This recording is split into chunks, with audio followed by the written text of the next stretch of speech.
নমস্কার। আমাদের কবিতাটির নাম প্রশ্ন। লিখেছেন রবীন্দ্রনাথ ঠাকুর। মা গো আমার ছুটি দিতে বল, সকাল থেকে পড়েছি ঝামেলা। এখন আমি তোমার করে বসে করবো শুধু পড়া পড়া খেলা। তুমি বলছো দুপুর এখন সবে, না হলে যেন সত্যি তাই। একদিনে ঠিক দুপুর বেলা হলে বিকেল হলো, মনে করতে নাই তো বেশ ভাবতে পারি মনে।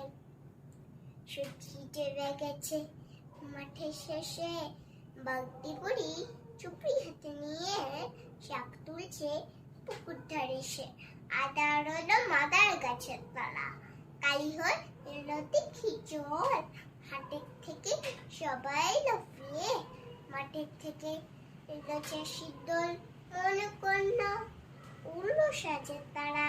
মনে কর্ণ সন্ধে যেন রাতের বেলা, দুপুর যদি হয় দুপুর বেলা রাত হবে না কেন?